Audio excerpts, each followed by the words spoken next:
is not happening right now.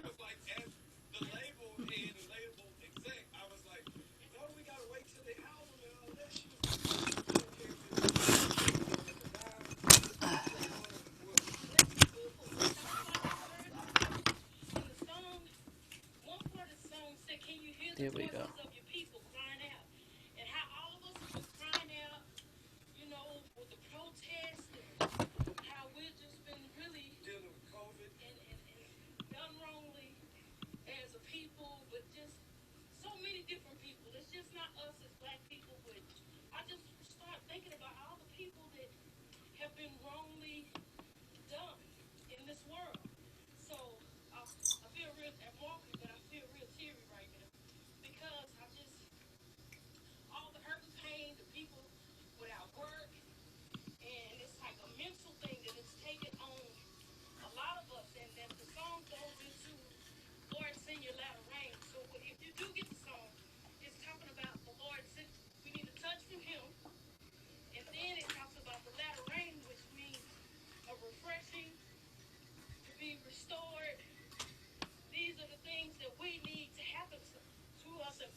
No.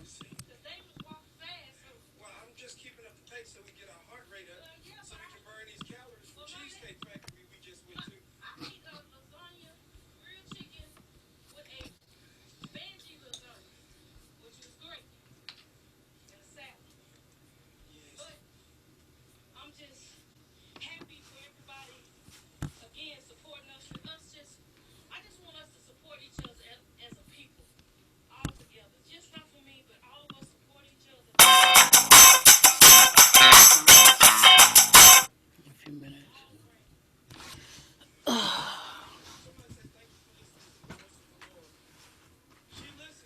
This is mic one.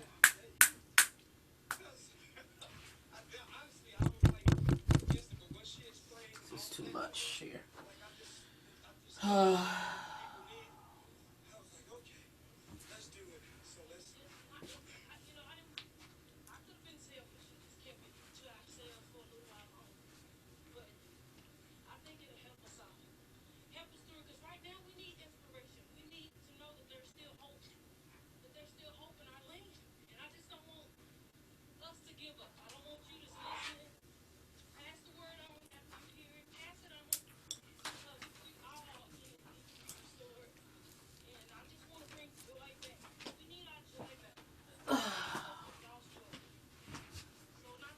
I think I unplugged it last week for.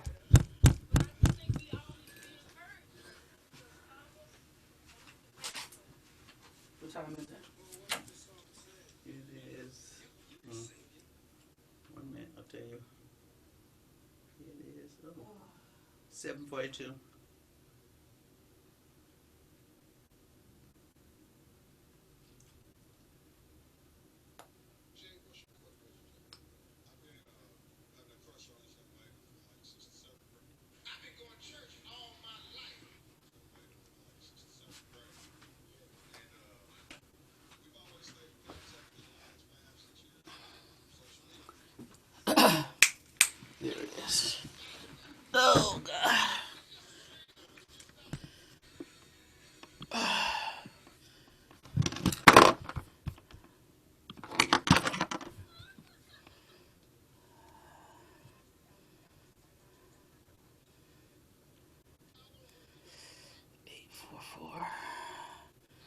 81857036.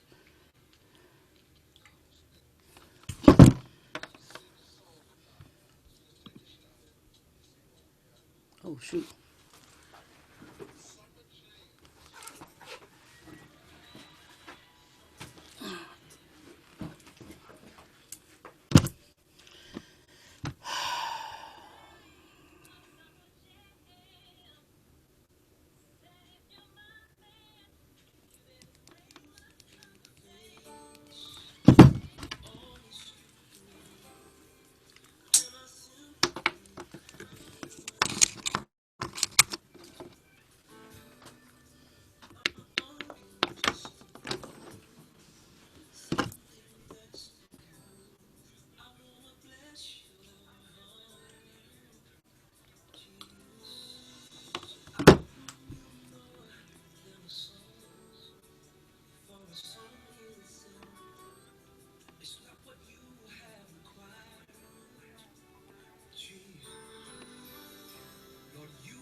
The boobs is hanging out.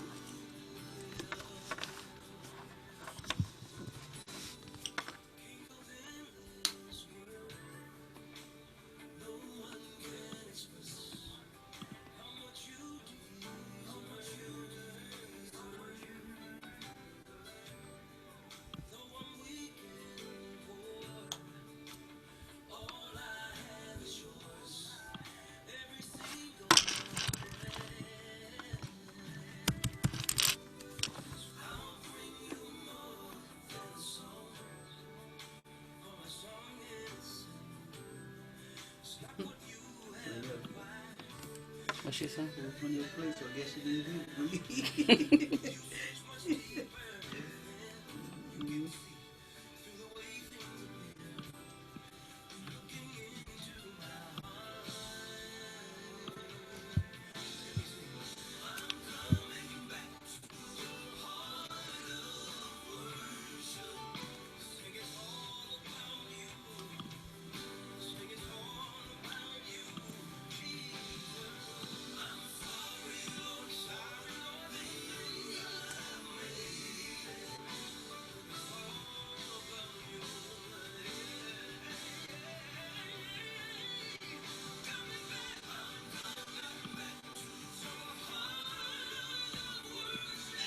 Mhm.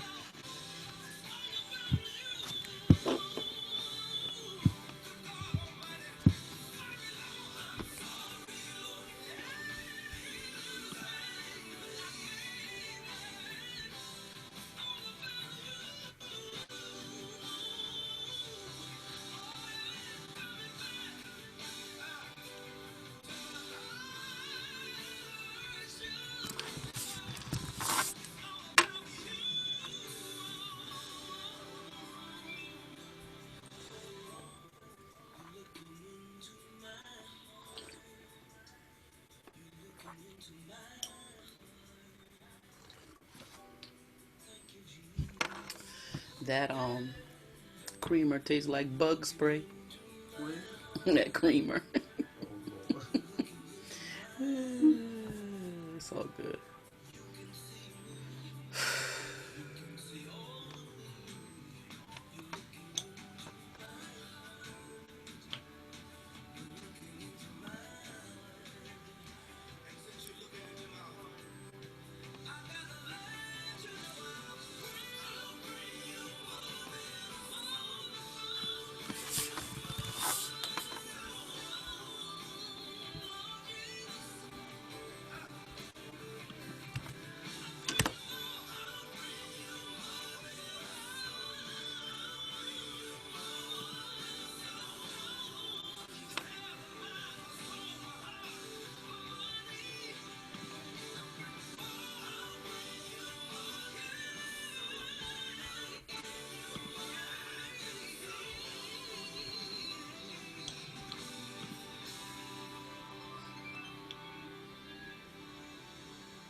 I'm good now.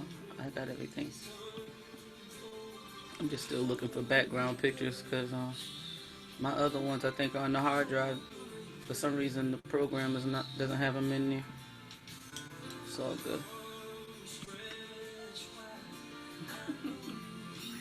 You know what they're trying to say. Mr. Brown and Ancora. Help, Lord.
Oh.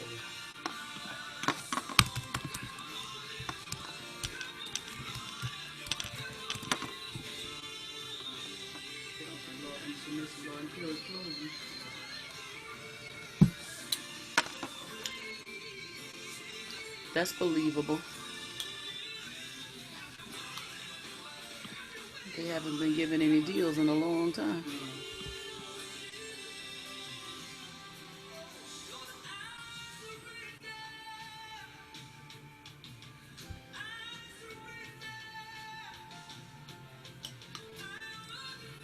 All these stores will probably pull that so they can get that recovery money and come back. I said they'll probably all pull that and then come back after they file bankruptcy. Yeah, it's starting not having it, and I'm like, Not in sizes that we could fit. but they used to have big size, remember? I used to shop there and do it big size. I got no charge, that's why I can't charge nothing.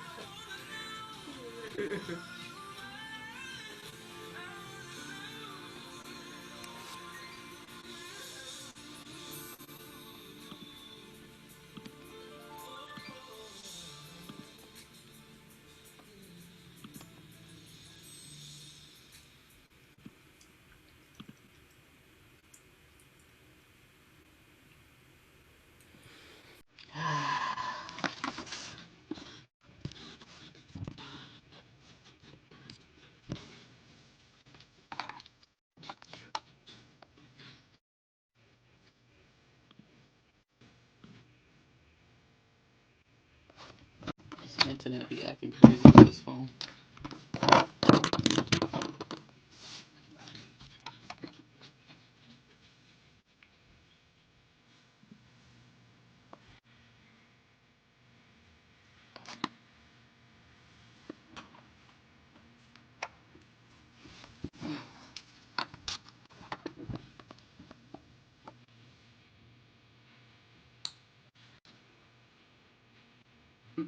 Yeah, man, no make food low as hell. That's the only thing I want now. That's what you want now? Yeah. Like she take that old one till I get my charges now. Yeah, they only gave me $100. I know. They ain't want me to get in no debt, really. Well, the Impact Man is here. You're muted, bro. I can't hear you. Am I late? No, she just said she'll do one in a second.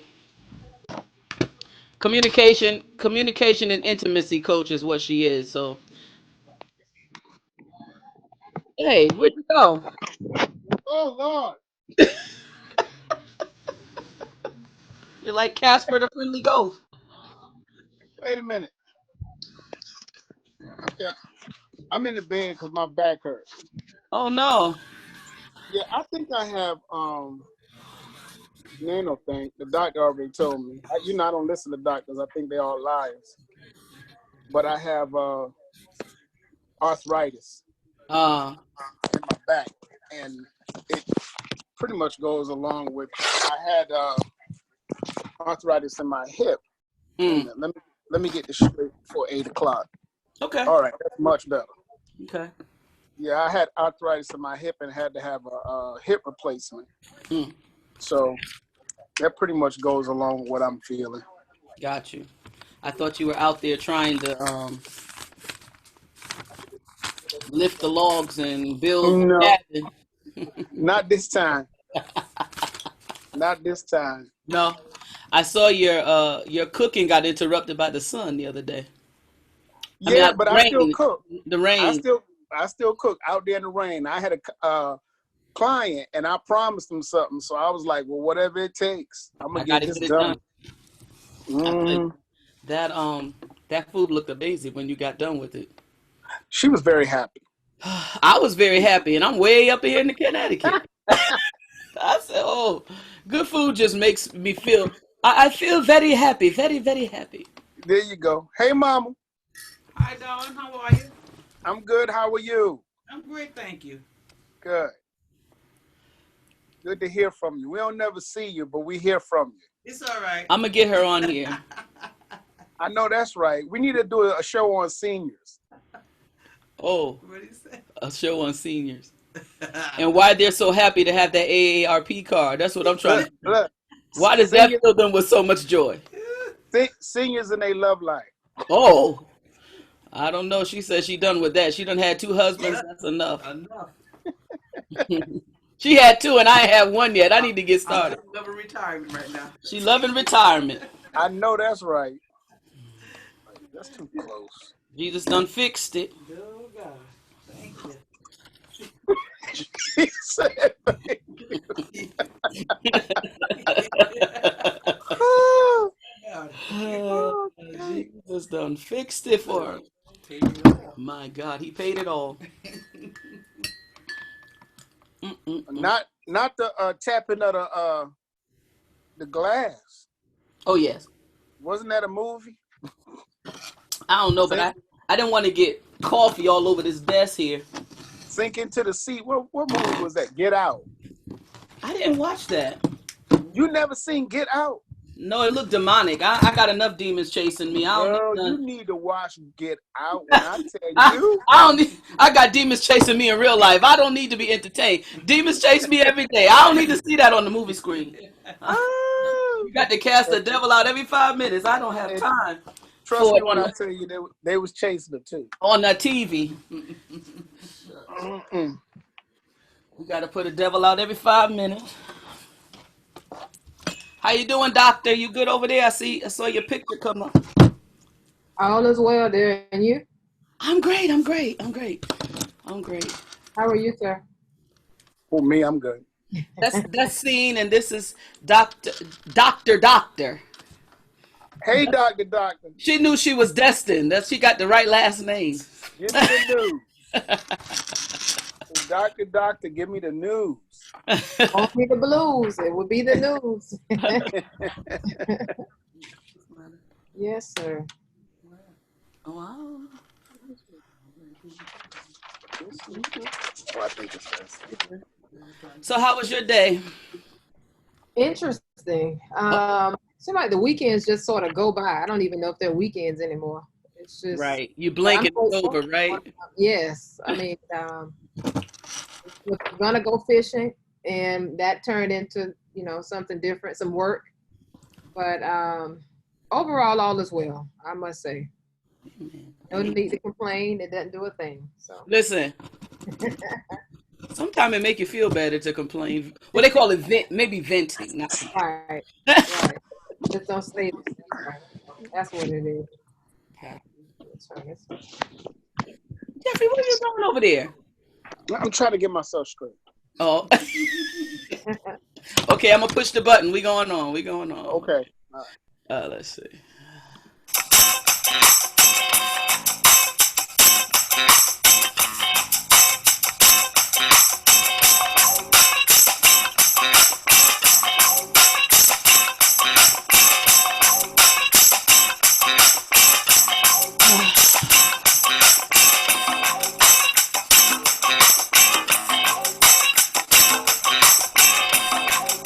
Let me get there.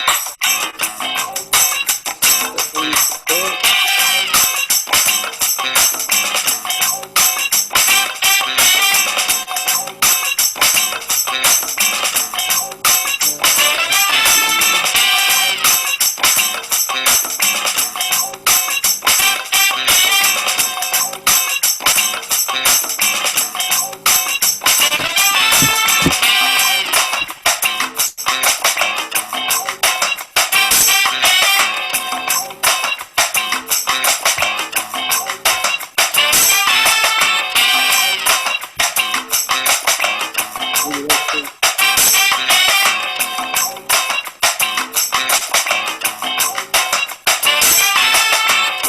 go.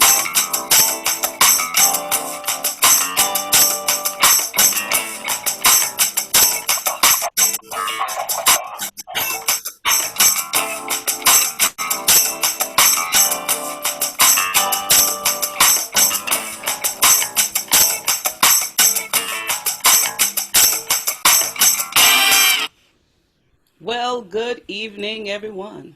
It is another Tea is Talking session with Terrell Moore, S. Jeffrey Muntz, and What's up? What's up? the Doctor is here tonight. We're going to have a blast. We're talking about communication and intimacy. And we have the communication and intimacy doctor here with us tonight. She's going to put us on the right path because some of us is just messing up relationships and friendships and getting on people's nerves at church because we just don't know how to communicate properly. And she's going to help us out tonight. If you have any questions, as usual, we ask that you post them in the comment box on YouTube and friendships and we'll respond to getting on you people's nerves at accordingly. church. Oh 'Cause Lord, we we're just getting a don't know little how to feedback already, communicate. and we're just gonna have an amazing time tonight, hashing this out. How are you, Doctor? How are you? All is well in my world over here. I am in the midst of this pandemic. I will say that God is still amazing. Yes. And doing great things, no matter what it looks like, what it may feel like. He's still God. So I'm good. I'm great. Listen, this is stirring me up already because we got a doctor with a little Holy Ghost on the side. We like that. Outside. And I warned her already that we want to be informational, but we definitely have a little bit of shenanigans going on in here. And at any point where if the spirit says something else, we just gonna go with him. How about that? And How we'll about be back and inform y'all later after we get refilled and revived and restored. I just want to start off tonight by saying hello to Miss Ward and Miss Bob, and I see Mom's on here. If you would like and share, I see Tavares is up here. He already shared. He was our guest last week, and we appreciate your sharing and being a part of the show again on tonight. I we saw. gotta make sure we get him back. Yeah, absolutely. So we can He's do gonna that be one of call. our regulars. Don't worry. Okay. I wanted to I saw Doctor on someone else's platform, and I was listening to her really do her thing. Really, she was doing her thing, and I was saying, "Oh my gosh, uh, she is straightening me out. Do this woman know me?" She must be here listening on a fly on the wall or something other. And I was just like, I would love to have her come on just because so many of us think we communicate well and we really do not. And especially in this culture where it's the I said what I said, and what you said sometimes you ain't said nothing. And and it really sometimes we end up being the toxic person. We end up being the person that folk need to get away from. We're the ones that you know, really could use some help. So we have the doctor on here tonight, and we want to just start off. Maybe if she would just tell us a little bit about herself and all the stuff that a little bit of something that she got going, because she got a lot going on. She just a little bit of something about yourself, and then we'll go from there. So I want to just begin by just saying thank you for allowing me to be a part of your platform, Ms. Moore. And I'm just grateful for this opportunity because as a communication and intimacy coach, I thoroughly enjoy what I do and what it looks like. A little bit about me. My first love is education, and I'm a doctor of education. So I have a plethora of experience along the educational road in terms of whether the public school system, I've been a professor and that sort of thing. And what I've come to realize is that people really take to my insight on the training and that sort around communication, because this thing right here is really a weapon. It's either life or death that we speak out of it. And we've got to really know what it all looks like and how to talk to people. So that's just a little bit about myself. I'm an executive director and founder of a 501c3 nonprofit for girls entitled the BW Project, which is the Beauty Within Project. And that we focus on the young ladies between the ages of 8 to 18, and just really focusing on educating them and empowering them to love who they are, embracing the beauty that was given to them. And so outside of this work that I do here, I also work with the young girls and the teens. And so that's a little bit about my world over here, what I'm doing. Nice. Where were you 25 years ago? Because I'm only 25, Where I needed you at that point. That's awesome to find someone who is working with the next generation of women, trying to empower them early, so that we can circumvent some of the issues that some of us who are a little bit older are running into, just not having the tools. And that's definitely one of the things we want to talk about tonight. So, all right. And I just on my way over here, I was leaving my mom's house, and 2 days ago I said to my brother, you see these lint balls in this hallway? I need you to sweep this floor. And I'm on my way out the house today, and I see the same lint balls. And I'm saying, sure they were the same one? They were the same lint balls, because I spoke to them, and they said, it's still me. It's still me. Okay. And I was a little frustrated because I'm like, okay, we had this conversation already. What is the problem? What am I not saying? And then it made me feel bad because I was with a friend the other day, and we were talking about this, and she was just like, well, I'm nice, so people want to do things that I ask. And I'm saying, listen, every time I'm nice, I never get my need met. And so I have to be assertive. I'm gonna say assertive, but it's mostly aggressive. That's what it really is, because I'd be done lost my stuff by the time I have to say it again. And I'm just wondering, what is it? What am I not saying, or am I not? They got the love languages thing. Is there a language in communication that'll help me get the lint balls up the first time? I'm laughing because I heard it the moment you said when you indicated that you said that those lint balls were there and you wanted them swept up. Yes. The part that's missing is that you didn't say when you wanted them up. You didn't give any details as to when you wanted that done. You simply said, I want it done. So in their mind, it could have been, okay, well, I still have time. I have tomorrow, I have next week, I have the weekend. But that missing piece changes the game. We gotta be that specific when we're honestly, real talk. It's gotta be that clear, because that's their love language.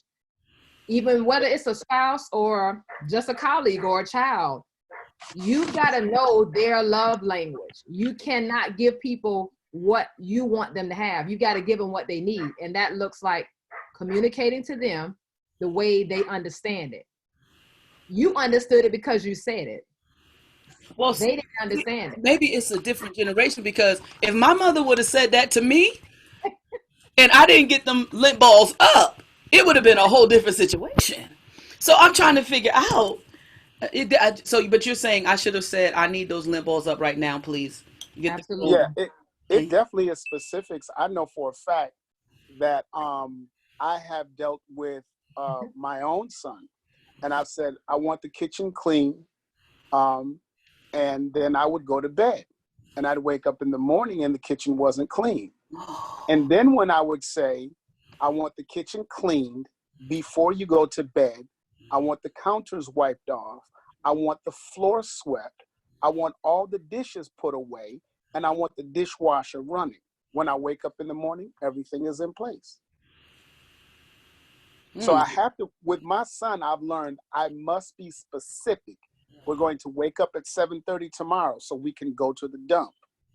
You know, we have to be specific. Otherwise, we going to the dump tomorrow means, and literally, and this is the funny thing, it literally means to him and to me, we might go to the dump, we might not.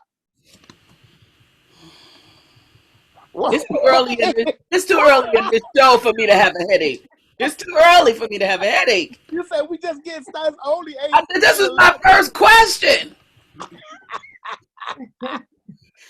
Because, okay, so Go ahead. maybe I got beat up too much as a kid. I'm glad my mother's in the room so she can hear that she abused me. Cause she said, Cause I did not let the dust ball sit another day or two, and then they know they have you can't have what is it, Alzheimer's? You can't have that as a teenager, can you? Because then they forget. And I really think he has good intentions, but like he stood there, he was just like, oh, you know, that 18-year-old that makes you want to sock him. As a teenager or as a young person, it's called selective hearing for the season, and you know, and that between our age and the season, it's Alzheimer's for real. But for them, it's selective hearing. They hear what they want to hear. Adults do too, but definitely young people. I can't take this already. Cause so this generation, or is this a new thing we're evolving into with communication? Cause I don't think this used to be before. Like, did y'all grow up on this? Cause I know if Mother Mutt said the dust ball must have get up, I don't think she came behind it with some Holy Ghost power. There was, and I'm not saying that there isn't, but there was a different level of reverence and respect for a voice of authority 20 years ago than it is now. And unfortunately, you know, because we become, I don't know, maybe Doctor can help me with this, we become passive in a lot of things. And kind of like, you know, my grandmother said to me one time, when she asked me to do something and I did it wrong, she said, "You want something done, just do it yourself." and broke my heart, hurt my feelings. But guess what? Next time she asked me to do something, I did it right. So there was a different level of reverence and respect for those who spoke with authority then.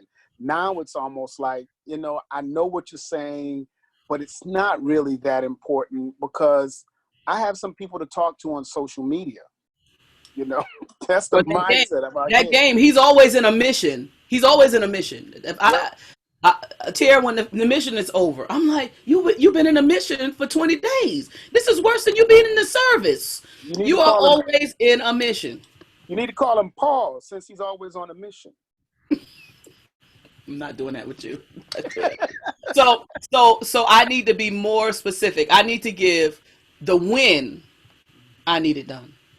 Absolutely. If you want it done, then you have to, because otherwise, and this is the thing, when after you've done that and it's still not done, then that's a different conversation. But if you do not specify the details, when you want it done, how you want it done, and so forth and so on, then you're likely to keep getting the same results, which is nothing. Okay. Okay. So I got to add a win.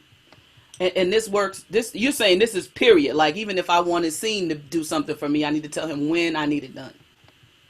And to be honest with you, you will know at some point after you've already communicated a certain way, your communication style to someone else for a while, just based upon the relationships. Some people may not need as much, details, as many details, but you don't want to leave it out in the sense of, oh, well, they already know this. That's like being married 16, 17 years, and then you assuming that your spouse still know that you want gravy on everything, on your rice or on your mashed potatoes, but that particular day they may not want it and they didn't ask you for it, but because you're used to doing it, you're still putting it on their food. And it's not, you've just got to really make sure that whoever you're speaking to, that is not an insult also, because sometimes people can take that as, oh, well, I'm not dumb, I'm not stupid, or I'm not incompetent. So just know your communication style and the person that you're dealing with. You may not know how to put a name to what their style is, but you can pretty much, you can make out whether or not you have to go that far into details, if I'm making sense.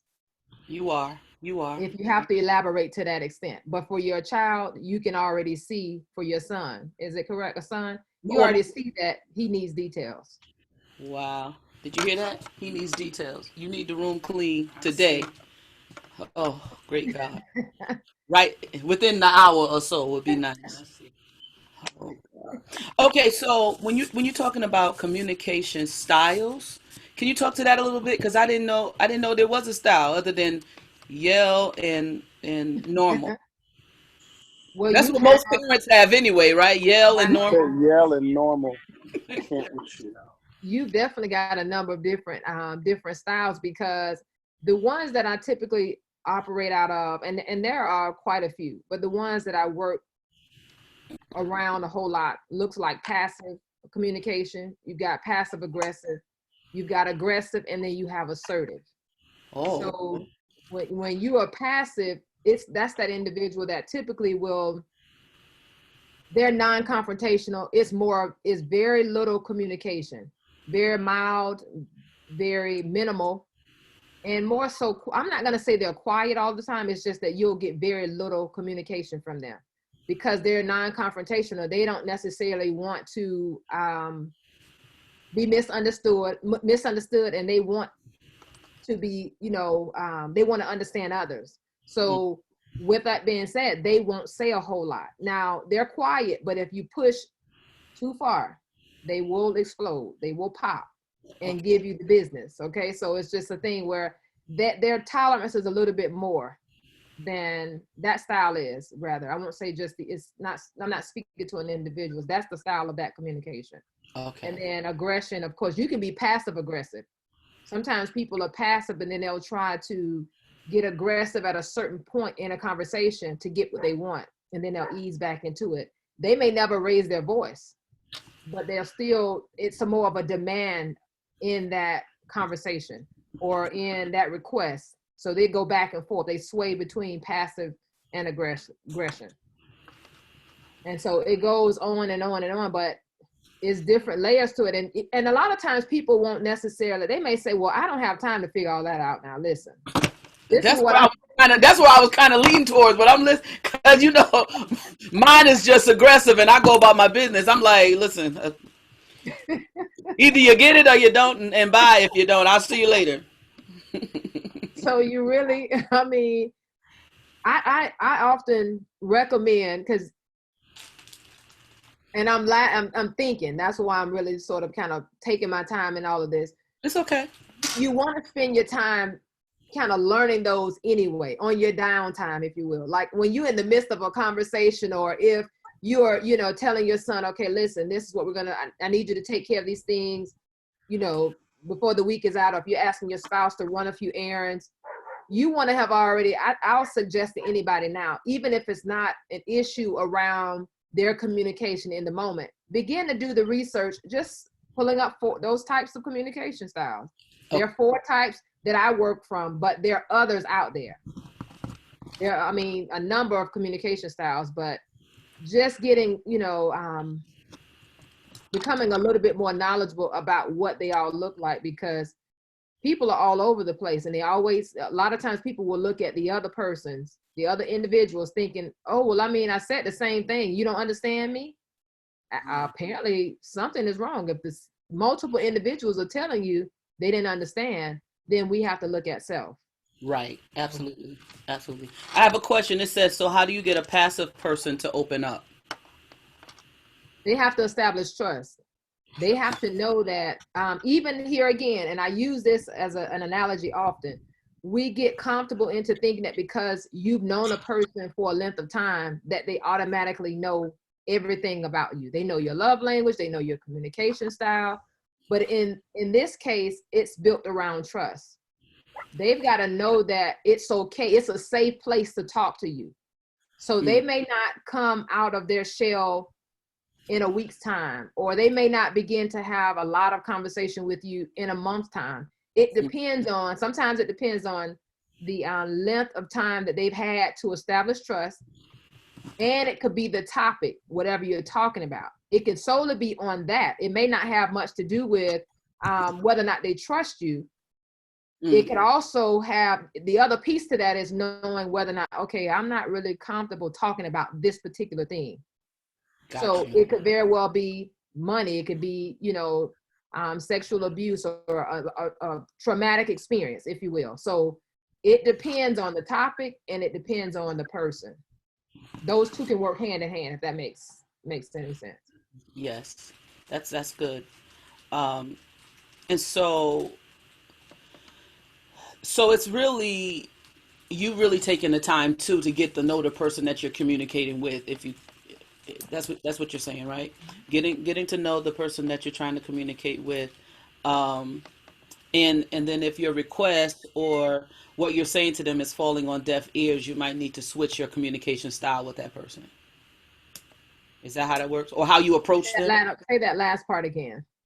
Okay, so if I'm trying to get a certain need met or request of that person, if my request is falling on deaf ears, sometimes I might need to switch my style of communicating to make sure that we're connecting on the same page. Absolutely. So this has something to do with that thing where they're saying if you're talking to a person, sometimes repeat their question so that you can make sure that you understand.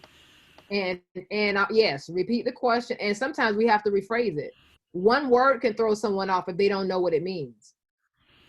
They know what, okay, here's a word that I was just using today. The word different can also mean, so different means type. It also can mean, you may use the word, these synonyms. So different or various or types.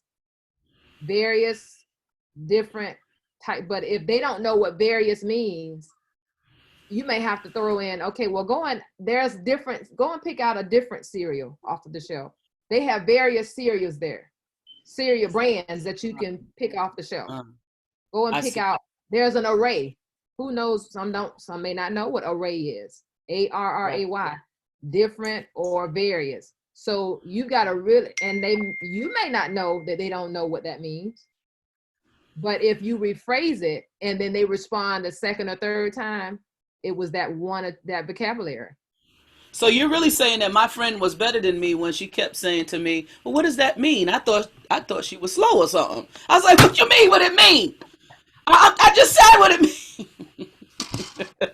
She was really using a technique to try to understand me, and I was going sick. So I repent. I repent. If she's watching, I repent. I'm just trying to figure out what's wrong with you. I just said what I said. It can be a lot But that is, it can really be a lot for some to even wrap their mind around. Well, why do I have to do all of that just to communicate just one thing or a task or a chore? Why does it take all of that? Because it's necessary. In order for you to have a win-win, and you don't want to be misunderstood, you want to be understood, and you want them to understand what you're saying, and vice versa. It's got to take all of this. It's necessary because people are we're making assumptions every day. And I tell people often, assume nothing but ask everything. So Yeah, I heard you say that.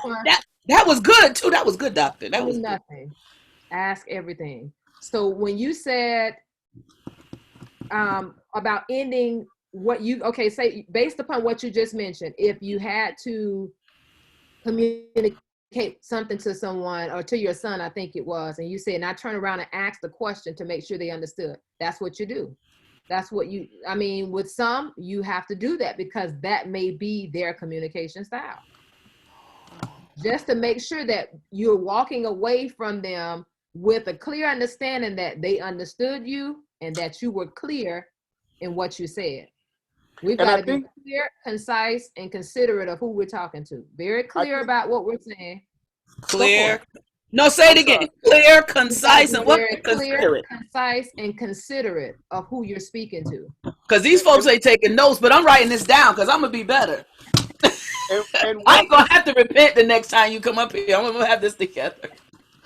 And what this actually does for you when you are clear, concise, and considerate of someone else, it frees you up to be better, because now there is no frustration because they were clear on your request or what you have said. They know if you're in a relationship and someone abuses you, and then you sit down with them afterwards and say, this is a trigger for me because of this, this, and this, and they do it again, that means they disrespect you. They don't care, especially if it's a relationship that you're building. Now, you know, a kid may be a little bit different because they 10 or 12. I think that sometimes, you know, their brains are all over the place. But if I sit down with you and say, these are my expectations, and I think that's the big word. What is Mama laughing about? She said, no, he 18. I'm trying to take him out of the mix. I know who we talking about. She's sick of him already. She's sick of him. So, you know, I think that's key. And if you let somebody know this is it, and then you walk away and they still do it, it's like, okay, well, you wasn't trying to hear me in the first place. I was clear, I was concise, I was considerate. I repeated the question. I made sure you understood what I said. You said you understood what I said, but you still acting out. Then, you know, maybe this ain't gonna be the right one.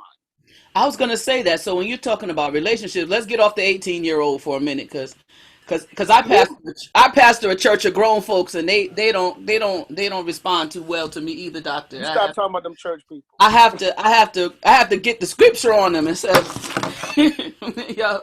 y'all must be the children of Israel. Y'all just stiff neck.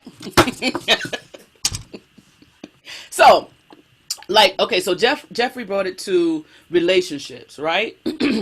So do you think before people get into these situationships, they're not talking and communicating enough? So that's why the relationships are burning and crashing so fast. Maybe if they spent more time in the talking phase than the trying to make each other commit stage, we might have longer lasting relationships. But they're not even in the commit stage now. I'm gonna let you go, doctor. But nowadays they're not even in the commit stage. They just want to hook up and get rid of some pent up frustration. Well, sir, I'm talking. This is a Christian station. We're not supposed to be hooking up. Our bodies belong to God. Jesus. It does belong to God. But right after Junebug.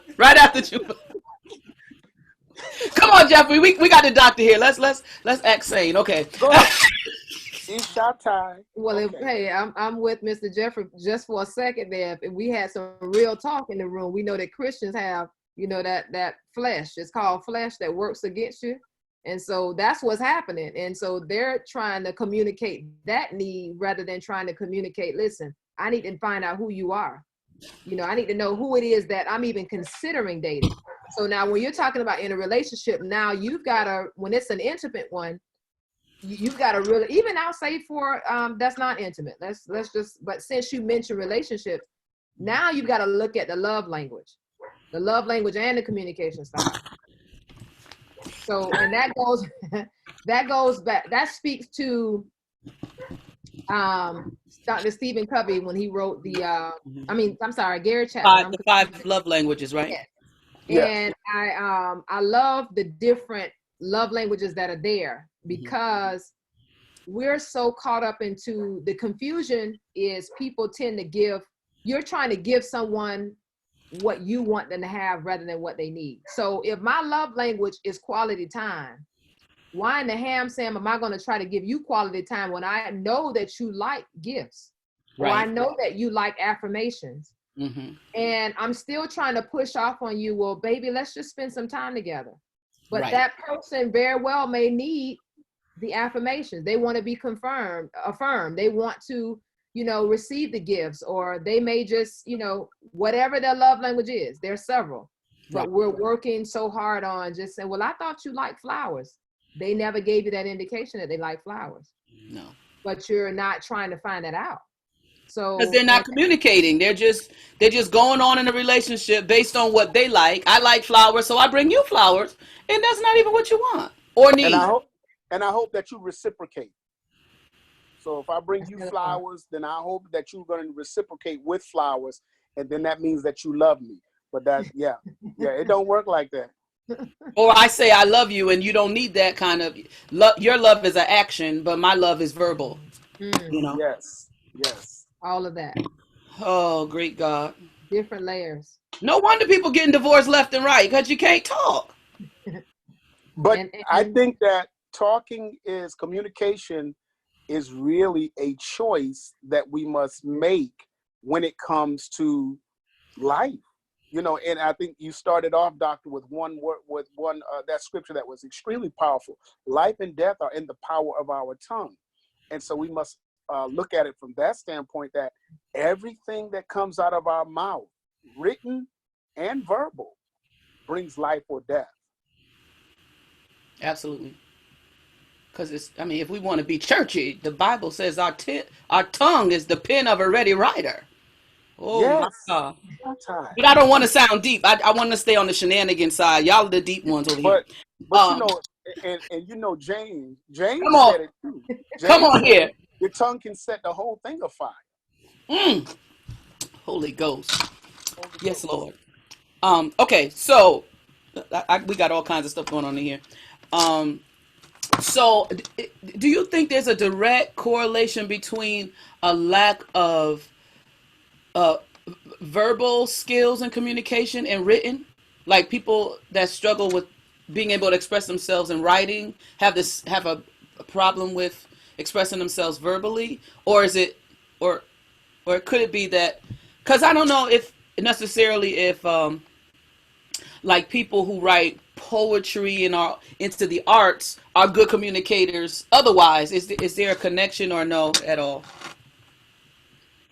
That's a great question. I mean, I've never really looked at it that way the way that you gave it, that was very interesting, because that's a possibility. Okay.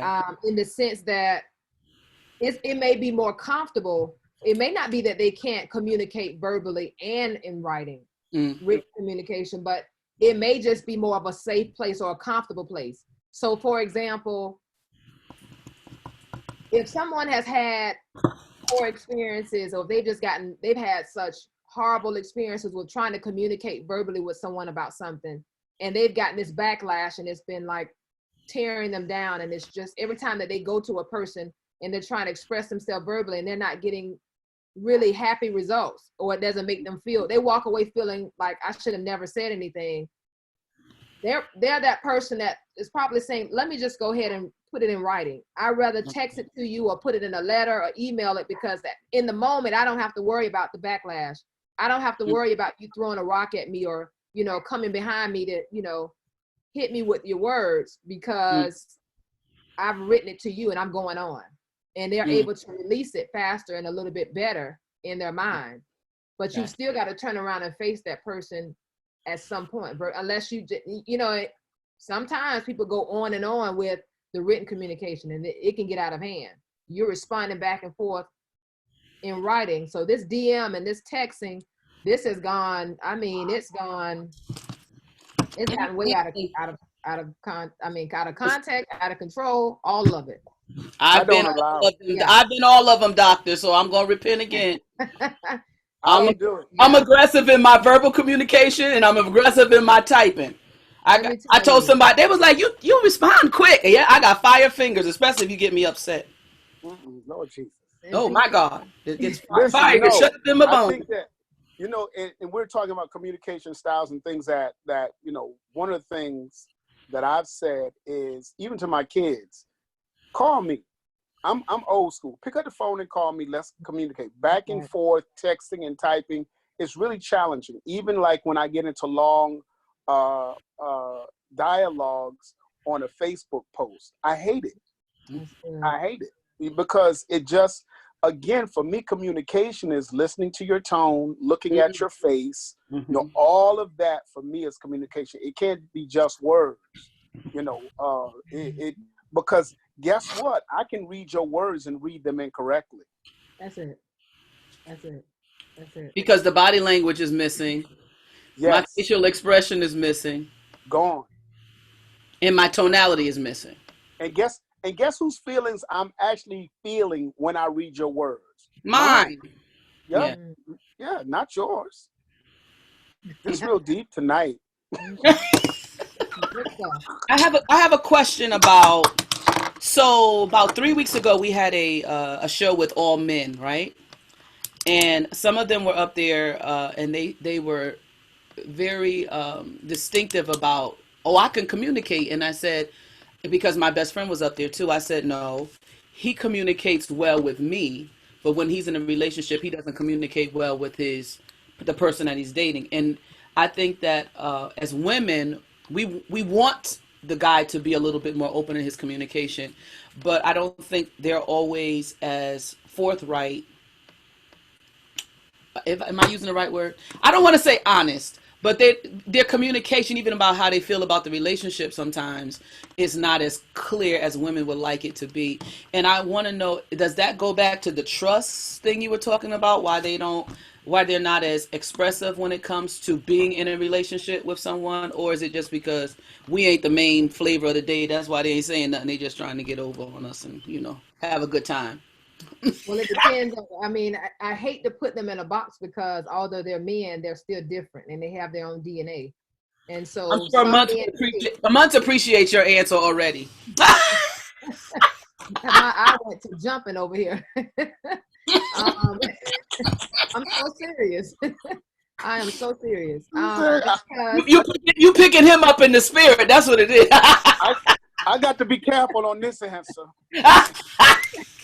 And I'm interested in hearing what he has to say as well, because just as though I don't like for people to put us in a box as women, I really find that a challenge to do that to men because they're still different. And although I may want to fix my mouth to say the vast majority are that way, but it's really hard to kind of call. That's not fair to them. So, and I'm not saying that because Mr. Jeffrey is here. I'm saying it from a very good place because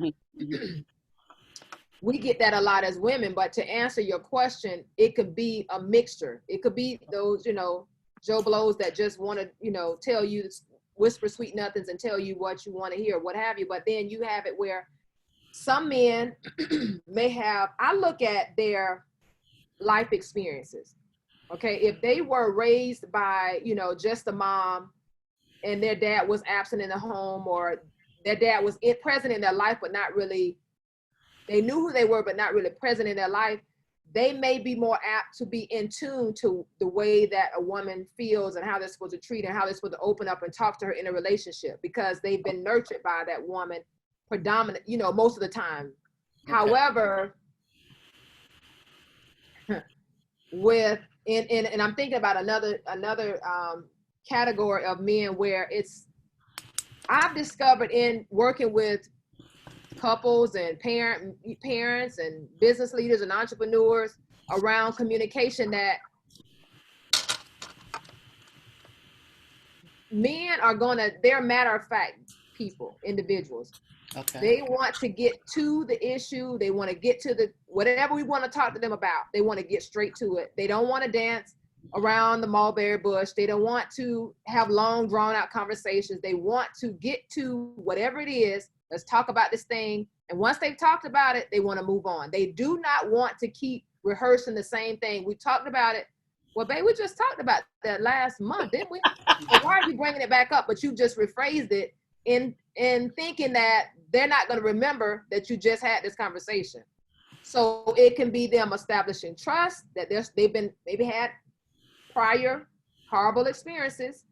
So I've given you about 3 categories of how a man may approach that whole thing. It may not be that he doesn't want to open up. He may have had bad experiences and trying to establish trust again. Maybe he was, raised by a woman, whether his mother, grandmother, whoever raised them as the woman. She showed them, he saw how to treat a woman. And then it could be the Joe Blows out there that's just out there to get it and win it, or whatever they call it. And it's just so many different categories. But I do know they want to just, they're only going to tell us, they'll give us what we ask them. They're not going to give us, we'll give the details and we'll give all of the information. They're going to only answer what we've asked. And sometimes they may not do that. So you mean to tell me this problem my brother's having with selective hearing is going to grow with him into manhood, so his wife going to have problems with them dust balls too? Well, his wife better not ask him to sweep up no dust balls. That's all. Well, we're going to train him that that's his job, so he's going to sweep them when he get there. Now, Mr. Jeffrey, so are you saying, sir? He's going too far like gospel music doctor. That's what he's doing. Don't ask me to sweep up no dust balls. We'll be all right. That's all. That's all. As long as we clear. No, I think that Doctor said it very well. It depends on where that person is. And from a man's perspective, I really feel like it's about, you may communicate with one person better than you communicate with another person. And really, I believe at the end of the day, it comes down to a trust issue. I can trust that when I talk to you, you're not going to beat me up for my opinions or the way I feel about things or my mindset. You're going to receive me but for who I am. And part of that may simply be, and if you're talking about, let's say this, a man who's in a relationship with a woman and can quote unquote communicate better with a woman who he's not in or is in a platonic relationship with, it's because there may be no skin in the game. So because there's no skin in the game, I'm not going to beat you up. But if we live together, we're married, there may be a different expectation that I have of you. So I may have to challenge some of your thought processes and your patterns so that we can know who each other are. One of the hardest things, and I've been married 17 years and still in love, one of the hardest things is communication, because it really is that piece when you go scripture. Is it scripture? When it talks about, taking the two and they become one. You literally, when you say I do, I liken it to this when I talk to people in counseling. You're a pot and he's a pot. You're a clay pot and he's a clay pot. God has taken these two clay pots, thrown them on the ground and destroyed them, sweep them up, and then put them in something and pour a bunch of water over them so they can get soft again, so they can be formed into something great. And so you got to think about it. Not only was I broken, then I was drowned. Then I have to go through the molding process all over again. And so when you start thinking about your life like that, okay, well, and then if you look at it from, I'm a puzzle, okay, this piece fits here. So now I got to talk to this person. No, that's the wrong piece. You got to put this here in order for this to work. If we're going to build this great thing, you got to work with me here. Well, I don't want to do that, and so you get this communication thing. I'm not going to keep going there. I think the doctor said it best. And if I can just add a little bit to what Mr. Jeffrey said, because this is what I try to help clients that I work really closely with, help them to understand that you Okay, he just said he's been married 17 years and still in love. Every 5 to 10 years that we're here on this earth, whether you're married, Oh no, it's in a 18. relationship. I'm sorry. It's 18. Ooh, you're about to get in trouble. I'm 18 just- years for you. his wife must be home. And, so we know those things. The men, they come close, but but no, Don't get in trouble. Don't get in trouble. No. So he's been married 18 years to his beautiful wife, and every 5 to 10 years, you evolve into a new level, new layer of yourself. So the way in which he may have communicated 5 or 10 years ago, and his wife may have communicated, they don't necessarily communicate the exact same way anymore because they've evolved. They've now become I would say the next level of themselves. It's not that everything has changed around how they communicate, but some of those things will change because you evolve into a new person, a new season, or a new element, a new era of your life. So does your spouse. So we've got to give them the grace, give ourselves the grace as well to say, hey, what once bothered me then may not bother me now. Or I may have communicated this way then, but I'm in a different place now. I'm a little bit more seasoned. I've had more experiences since 5 or 10 years ago. So we can't expect people to communicate with us the exact same way they did when we met. I don't care how long you've been with them. It's just what it is. Even as, again, it could be your sibling, it could be a best friend. You evolve every 5 to 10 years. So you've got to know that the way you think, the way you communicate, the way you love and need to be loved, those things may alter. Maybe you weren't a touchy-feely person at one point, but now you've evolved. So yeah, as in terms of intimacy, yeah, I think I like you. You may want to be touched more. You may not want just quality time. You want to feel that closeness. Before, just being in the room together watching a movie, but on two separate sides of the room was fine. But no, now I think I want to be sitting next to each other. So it just depends on each relationship, each individual, but you can rest assured each of us evolve every 5 to 10 years. Your communication style may shift, and that should be okay. Does that go to that same mindset that I've heard that people have said, the older you get in marriage, that you start finishing your spouse's sentences, and that's because you guys have lived together for so long, you've known each other, and you just are always on the same wavelength? At that point, yes. Okay. Yes, because you're now, Mr. Jeff, in a place where you. Please stop calling me Mr. I'm not that old. Okay. No, that's respect because I got gray hair on my beard. Is that what you're trying to go at? Oh, not at all. Not at all. I see 20-year-olds, 15-year-olds with gray hair. They're in my bloodline. Let me go shave real quick. Nothing to do with that. So I'll work on that. But that's okay. Upbringing. So I'm sorry. But since we're talking about communication. But it's interesting you brought that up because, and you get to a point even in that place that what once bothered you, I can recall and this is what makes me think about the seasoned women around me coming up. They would say, married women, they would say, you choose your battles. So, it's just some things worth, talking about in length. And some things aren't, you want to talk about it because it frees you up. It lifts. I've been working on helping people to understand you got to take the muzzle off your mouth. You got to, you've got to take that muzzle off because, and I know we reference muzzle for an animal, or I'll just say a muzzle or an invisible mask. We're walking around with these masks and it's now becoming, a fashion statement around the pandemic, but people are wearing these invisible masks every day, all day, and have been for the last decade or so. They've been wanting to say things and uncertain as to where to start because they got their head bit off the last time they tried to communicate to somebody about something that bothered them, or just a simple anything. That other person may have had a bad day, and so they happen to attempt to communicate something to them, and it wasn't even directed to them, but they got the backlash.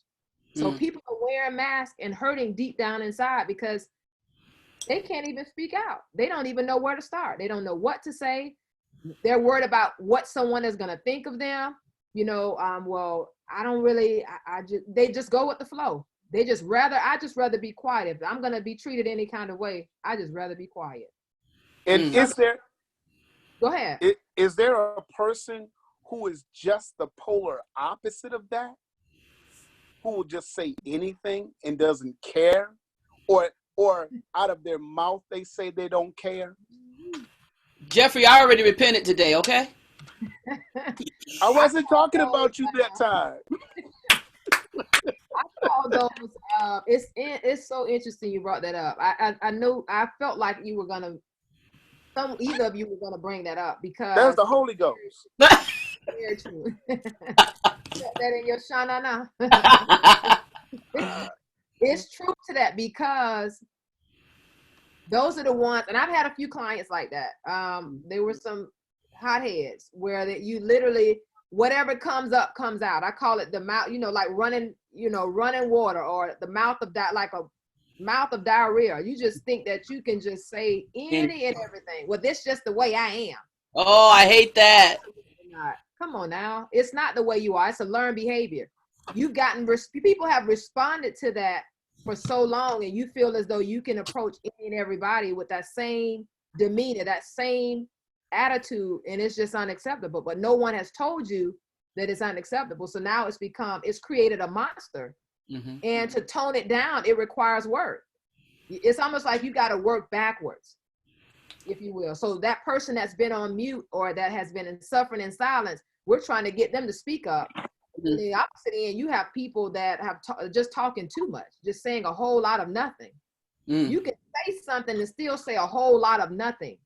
Wow. No one understands you. You can say, just talk loud, but that doesn't mean that people understand you.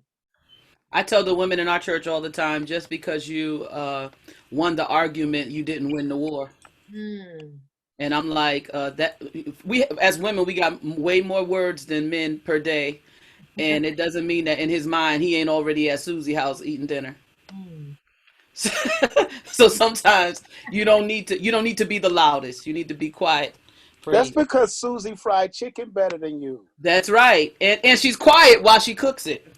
So can I ask you this? Can I ask you this? Is listening, how much of a role does listening play in communication? That's one of the key prerequisites, baby. We've gotta be listeners. Like okay, the two roles that I really enjoy about communication are encoding and decoding. So I'm encoding right now and you're decoding. I'm the speaker. That's the other word for encoder. And you guys are decoding. You're the listeners. And so many times people are misunderstood because they don't even take the time. People don't take the time to listen.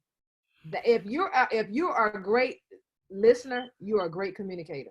Mm. Because you're able to listen and process what someone said before you even open your mouth to respond. And that, if nothing else, sometimes people don't even want you to respond. They just want you to listen. They may have had a bad day, or they just may want to talk things over with you about a possible, promotion, and you're trying to weigh your options. They may not be asking you for your feedback. They just want somebody to listen and just sort of, they can just bounce it off of them and they'll make the next move. It's just because they're speaking to us doesn't require us to say anything back. But listening that's really at the top of the list, to be honest with you.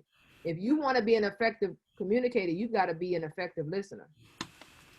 Wow. Can I add this? Hold on, Monts. I want to ask the doctor if she'll share that story about not hanging up on the person that you shared with me the other day, because again, I'm trying to work on myself, and we were talking about being a little bit aggressive, and I was like, oh, you were so nice. I would have hung up on them so fast, and then I got a good lesson out of that story that she shared with me.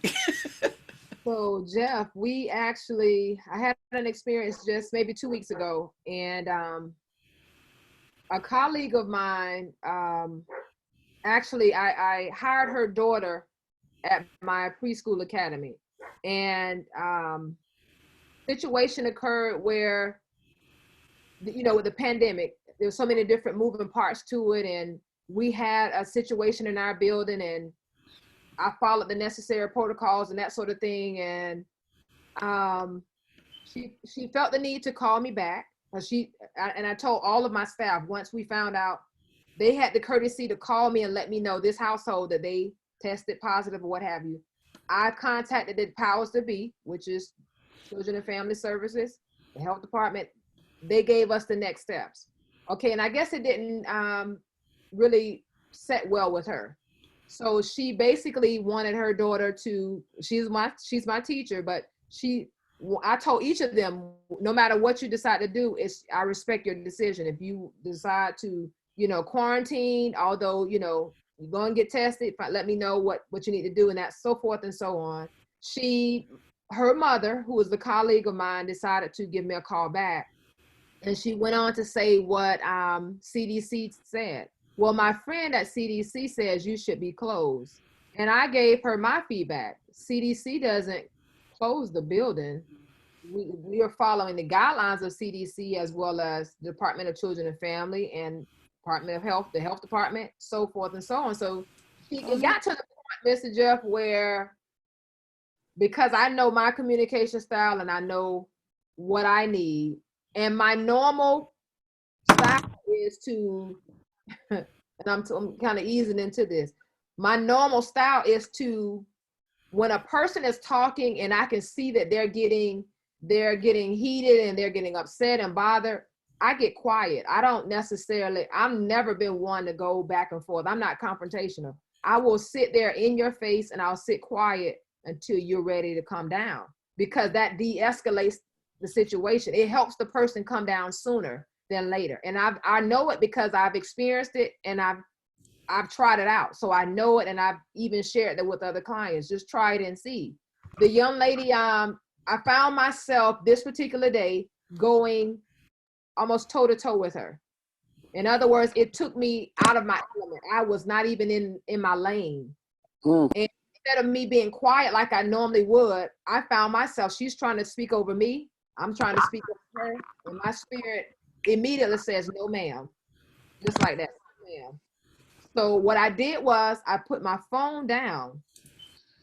I put mute. I selected mute. And I walked out of my office. So I didn't hang up on her. I just chose to take me a walk, a little stroll out of my office, down through my building. And I figured, okay, well, when you're ready, you'll talk to me like you have some sense, or as though we're two women here, two colleagues like we've done before. And I came back to the phone a few minutes later and she was gone. So if it ever occurred, if she happens to pick up the phone one day and call me, I'll let her know. I'll be the first to say, I never hung up on you. I simply allowed you to talk. Set the phone down and put it on mute. I wasn't going to hang up on her, but I refuse to be placed in a position where I am pushed out of my element just to appease and satisfy someone else and give them what they needed. That's what she needed. And it was adding fuel to the fire, and I can see where it was going. So for myself, I played it safe and did what I needed to do. And that was step back and walk away from the conversation. If she was in my face, if we were actually in face to face, I would have literally sat in front of her like this and been quiet. Just like this. I've done it before. And when I did it with the parent who, I was everything from A to Z to this woman, right in my face. In my office, I have my students sitting there, and these are her children, and she's giving me the business. Everything she could think of, I was that person. And so I found myself my arms were folded like this for a moment, and then I put my hands down because I know what that means. When you fold your arms, it's a sign of defensiveness. So I put my arms to my side, and I just sat back in my chair, and I'm just letting her do her thing. Just give me the business. She was just like the neck was rolling and everything. Everything. She needed an award that day. So I didn't say a word. I sat there, and eventually, in like minutes rather, she got quiet. And I'm going to say Miss Brown for the sake of our live today, because it's not her last name. I said, Miss Brown, now are you ready? And she said, I just wanted someone to listen to me. Wow. I said, well, I just gave you exactly what you wanted. I said, but what you weren't going to get from me is exactly what you just gave me. I said, you have 2 of my babies right here next to you, and these are our children. I said, even if they weren't in this room, that's not how I do business. I said, I needed you to know that I was all in. I wanted you to feel like you can trust me, and you don't even know me. I wanted to establish a level of trust, and let's not talk at each other. Let's talk with one another. And that lady got up. She says, can I please have a hug? She was in tears. Wow. She hugged my neck and kept apologizing and went on out of my office. You know, and that actually goes into what I was going to say. And that's a great story, and I'll use it. I love the mute button. I really do. But one of the things that my wife and I learned in counseling was if there is a confrontational issue that we need to share with each other, one of the key things that we need to do is before we begin to speak is to say, I would like for you to contain yourself. And when you say to that person, contain yourself, what that literally means is you can't talk. And it might mean when I'm finished, I still don't want to hear you talk. What you need to do is listen. And when I'm done, I have the choice of saying, you can speak now, or I have the choice of walking away. And, you know, there have been times when I said, I need you to contain yourself. I've said what I had to say, and I said, I don't want to discuss it. We'll talk about it later. And that gives everybody, I think, an opportunity to think about what their response needs to be in certain situations, which I think I is was just extreme. talking about a whole nother level of maturity. I got to go pray. Contain myself. Oh, Yeah, you have to, because great God. imagine like Dr. just said, if she had went back and forth tit for tat with Miss Brown, who was sitting in her office, that would have led to a level of disrespect from those children. That means that now they can speak to Miss Brown any way they want to, and you know, and it would have led to a level of disrespect from that woman, because every time she came to pick up her kids, she would have looked at you some kind of funny way. But now she looks at you as a woman who loves her no matter what she's going through, and That's somebody true. who she can talk to. That's And true. so, yeah, you have to get to that point where you make decisions about where you want to go with your life, that, you know what, is this worth that? And I think you said it, you know what, pick and choose I don't know who I learned that from, but as a husband, pick and choose your battles. I got 3 sons. And one of the things I've always told my sons, I said, sometimes you got to take one for the team and just turn around and walk away. There's been more than one time in this house that I know I wasn't wrong. I'm like, okay, I was wrong. Dear. Yes, dear. And turn around and walk away and laugh while I was walking away, because I know I hadn't done nothing wrong. But you know what? Am I going to get my blood pressure high like I was when I was 25 years old?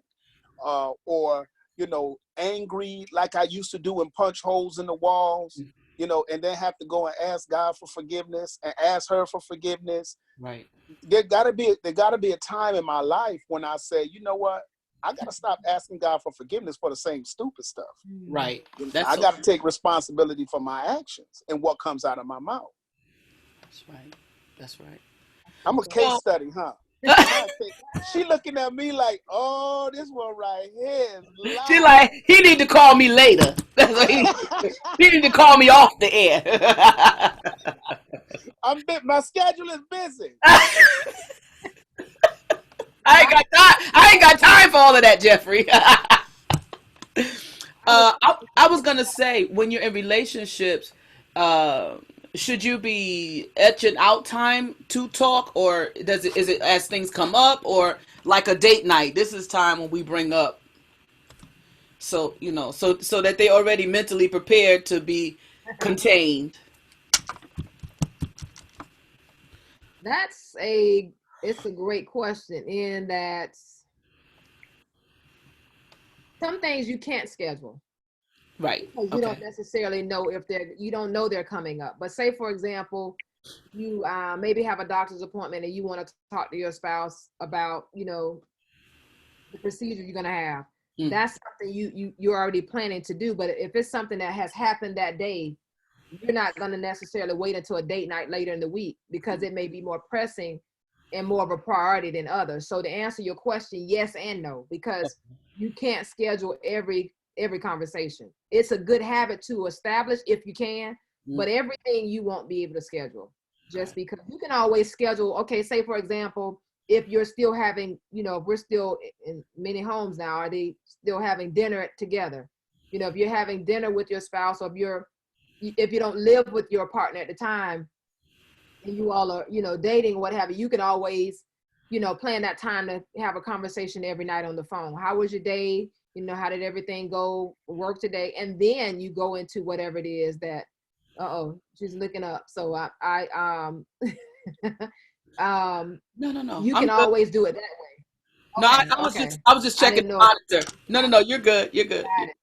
But you Okay. know what? Can I So, say something about that? When you dating and you schedule a meeting every night to chat, then the expectation rolls over when you get married that we're gonna talk every night. And then you run into an issue if you miss a night. And if you miss one night, most likely you're gonna miss 2 or 3 or 10. And then Or a whole year, till Thanksgiving. and then it's a whole thing. a But whole you know what? decade. Because we all know. Let's just be for real. We all know when we dating, we pulling out the good cards. When it's like we playing spades. I'm gonna play my best cards. Right. Right. I'm not gonna play the worst cards up front. I'm gonna say them for later. And when I was dating, I was there. You need me to do this for you, I'm there. Mind you, I lived across town. But I would drive across town in my old Cadillac with it smoking to get there to do whatever she needed me to do, go grocery shopping, whatever, because I was trying to get in there like Flynn. Oh, now you're leaving the dust balls, pretending you don't understand when you want the dust balls up. Look, now I'm in there. Can you go to the grocery store? No, I ain't going to no grocery store. Don't you stop. Aren't you gonna drive by 3 grocery stores before you come home? Leave me alone. Well, I've heard it. I've heard this here said, what you did to get them is what you do to keep them. So all right. Yeah, I heard that too, but yeah. Look. Let me make this plain.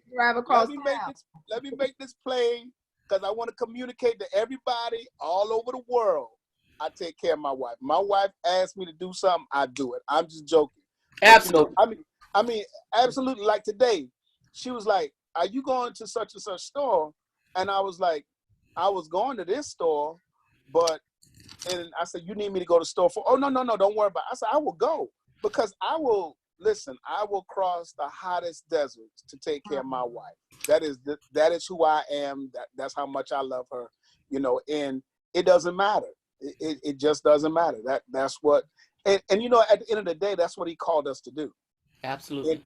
And even if we mad, I still have a job to do if we're upset with each other. So let's talk about that. Say that for the back of the class. Say that again.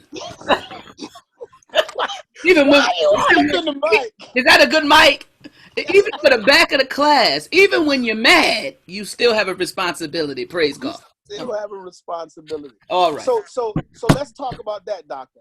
How do we communicate effectively when I am hot mad at you? Help us.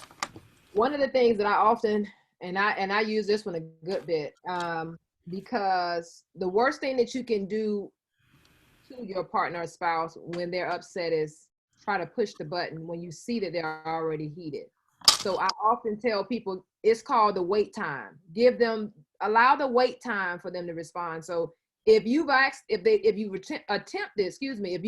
to communicate something to them, and you already know, maybe you didn't know prior to that they were upset, but you found out in the midst of asking a question or just saying something to them, and that they popped off and got flip at the lip and just sort of kind of went off on a tangent. At that moment, you just want to back up and give them a moment to kind of find their place, because it's really going to lead to what I mentioned earlier. If I'm trying to communicate with my husband and I know he's already hot, like you're expressing now, Mr. Jeffrey, it's really not gonna go well. You're gonna have a mess. It's gonna be a train wreck. So the one of the key things to do is to allow a wait time. Don't try to push the handle or push the button when you can see that they're gonna give you what they want you to have. They're not gonna give you what you need. Now, if you want just a response, they'll give you that, but it's not gonna be the most pleasant or healthiest response because you're trying to force them into talking to you and they're not in a very healthy place or safe place at the time. So it's called a wait. It's a wait period. Like not during the game. It's not a good time. Don't talk to him during the game. Okay. Not doing the game. Not during the game. And if You know that's- what? What am I gonna do with you? if that's the You know, communication- because I don't know what's happening during the football game anyway. I feel like it's a good time to talk. Maybe that's why you need to sit down and learn the game. If that's their game, if football is their game, sit down and learn football. If basketball is their game, sit down and learn basketball. Because when you learn what they like, then you have more opportunity to communicate with them even while the game is on. Because now you're talking to them about the game, and you can slip something else in there. Well, You know what? I'm messing up from the start because I'm gonna be talking about the shorts.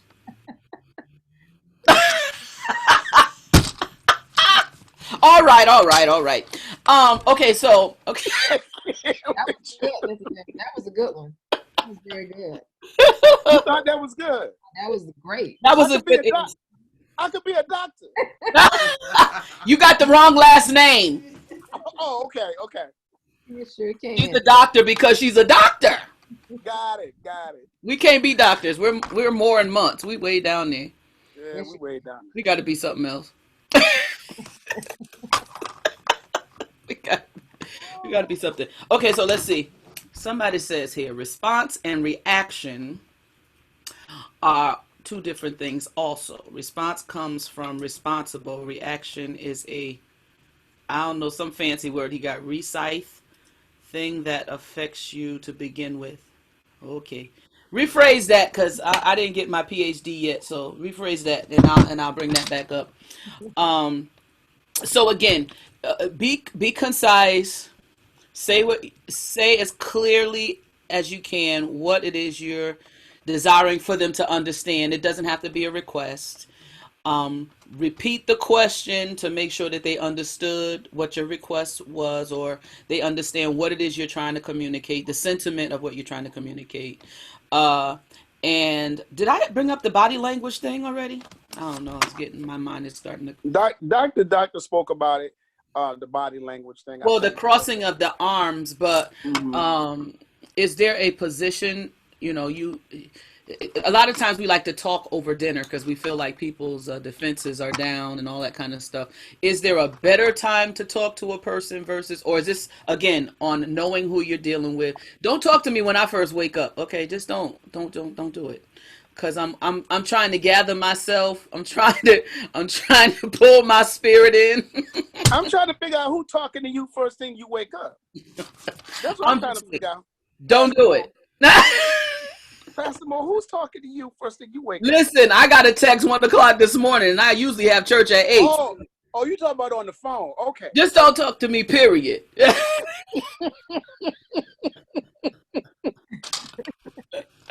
Y'all just said the saints is in all kinds of stuff, I'm about to call your mama. I'm about to call your mama. My mama's sitting right here. Get the belt. Get the belt. He said, "Get the belt." It's not me calling 1 o'clock in the morning. She said it ain't her calling 1 o'clock in the morning. She ain't up to like 3 like you. 3 o'clock. That's why I go to bed at 9. So help me. So that's what I'm trying to understand. Is there a better time to talk, or is there a better time to set a person up to be more receptive to what you're trying to say? The better time is when you know that they're not the least distracted. So if you and so if you guys work 2 different shifts, and you have to find the balance there in between that somehow around both schedules. But the best time is really when there's the least distractions. Got you. Y'all hear And that? so Distraction. yeah, it may be over dinner. It might be date night, Mhm. because then we're both relaxed. Look, we're both relaxed unless we both got something real tense when you talk about. Oh Lord. And oftentimes, when we both got something real tense that needs to be talked about over dinner, we don't talk about it at all. Mm. That's a whole nother story. Mm. All right, so I got a question here. It kind of fits with what this is from Miss Kiera Simone. She says, in relationships, in order to grow, you also have to know how to compromise too. She's asking, do you have to know how to compromise in a relationship? And how does that look, I guess, in intimacy and communication? That's a part of my C's. Sometimes it's the 4 C's. So, well, the 3 C's: being clear, concise, and considerate. So when you're considerate, that involves compromising. You've definitely got to compromise in any relationship if you're wanting to be connected with that person. And it doesn't have to be intimate. But if she's talking about the intimacy piece, you got to compromise in the sense of knowing that's that love language thing again. Knowing what that other person needs rather than giving them what you want. And it may not be the restaurant that you want to go to, or it may not be the movie you want to see, or that particular game that night, but because your partner may want to watch the football game, basketball game, you're compromising, doing something else so that you guys can spend quality time together.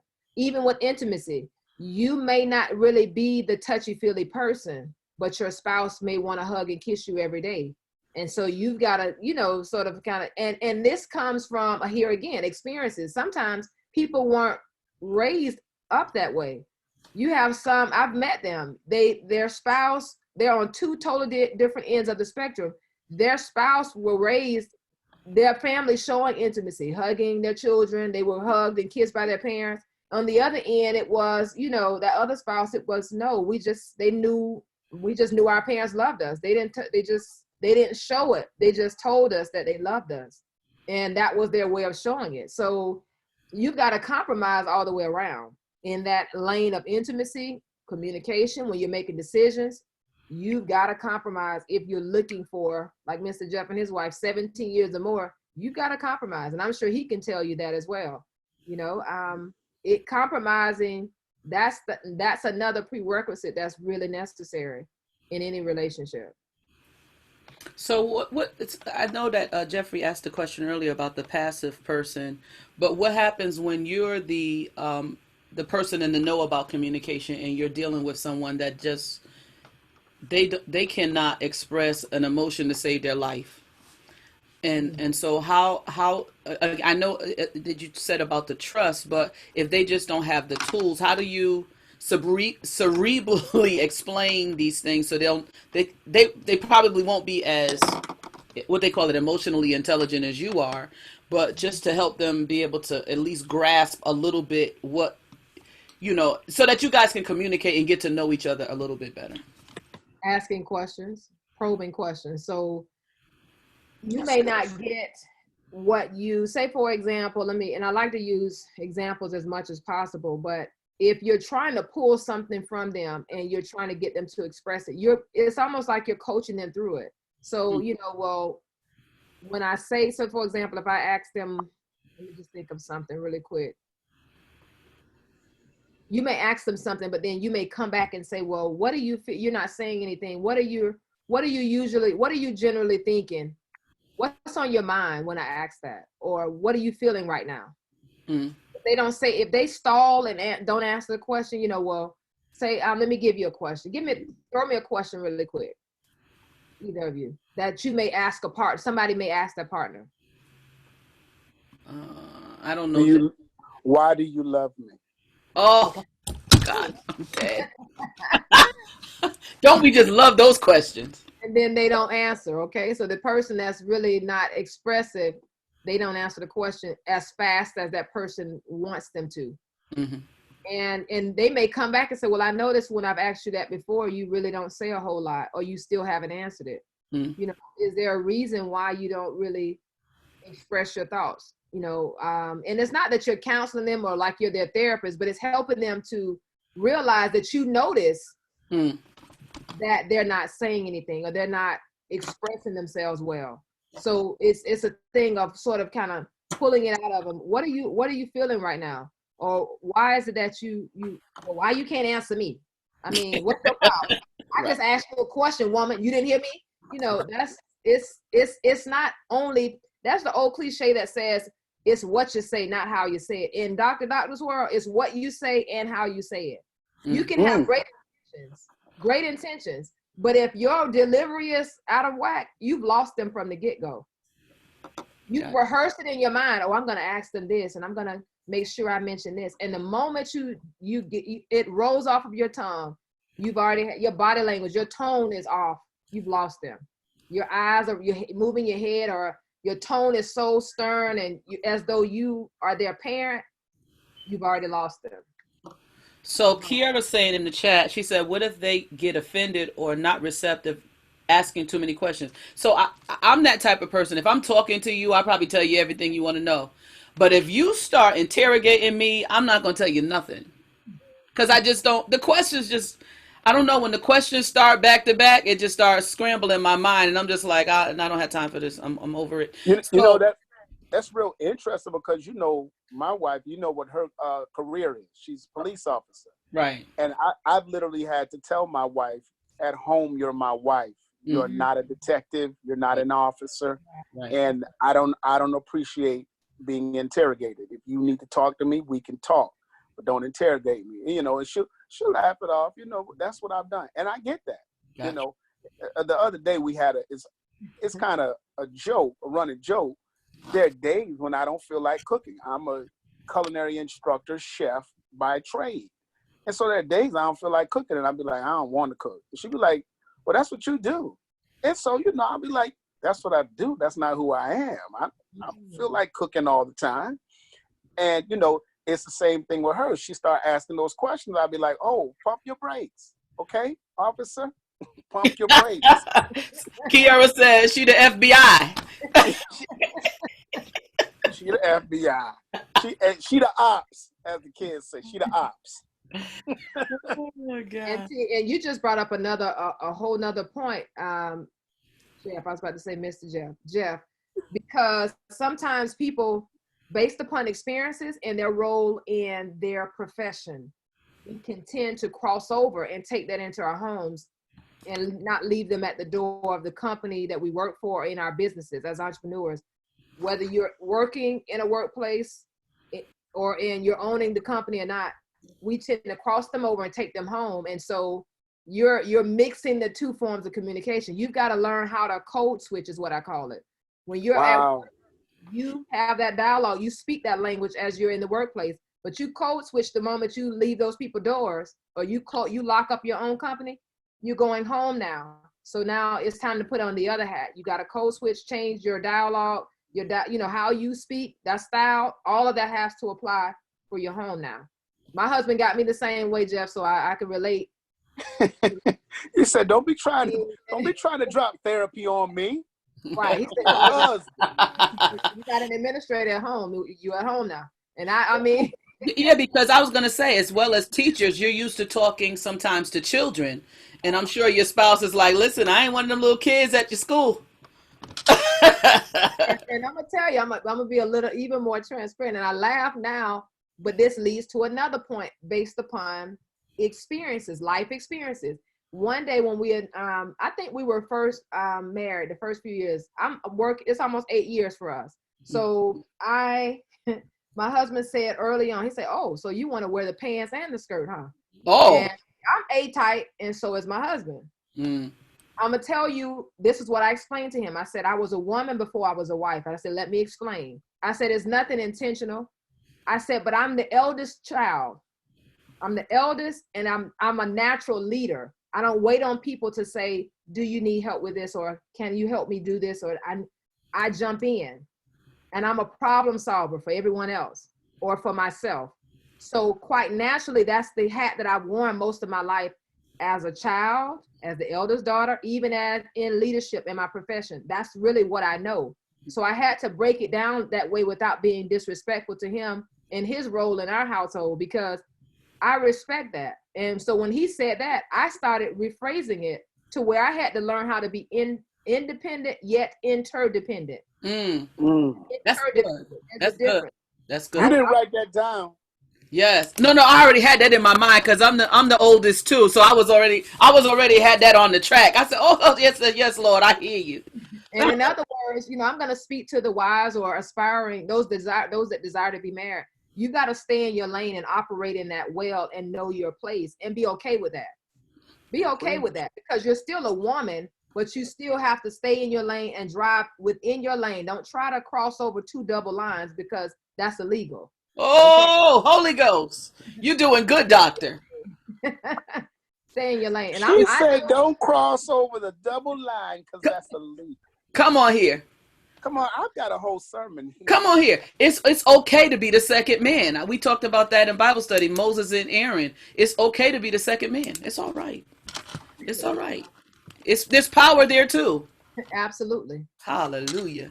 That's good all by itself. I could have had a praise break right there. We need an organist on this show. The organist. Where is the organist? We're Prentice. He in Hartford. I'm 45 minutes away. You know he ain't listening neither. So this is very good. I'm glad you spoke to that that issue too, because I think a lot of times we have problems in communication because we're overstepping, and it's okay once you have those conversations to define who's doing what. My best friend is like that. We were in the store. We were in like the Stop and Shop one night, and this guy was trying to assist his wife that he was with, and we just started cracking up because we like to have a good time. And the guy was like, "Will you let me be the man? Will you let me be the man?" and we were just laughing because he's just like, "See, I tell you all the time. I tell you this all the time." But it's like, it's so true. Just stay in your lane. All the guy wanted to do was push the buggy and hold the bags for her. And because you're so used to taking care of everything yourself, it was hard for her to let go and just say, okay, let him go ahead and carry the bags and let him go ahead. That's why he's here, And so I think, go ahead. One of the things, and that's very interesting. When I married my wife, I think Aaron probably was 4 years old. Mm. So my son, who I adopted, and he is my son. So he's my son. I'm the only daddy he ever knew. One of the things that she's even said that she had to struggle with was, I was a woman before I met you. I was a mother before I met you. I took care of everything before I met you.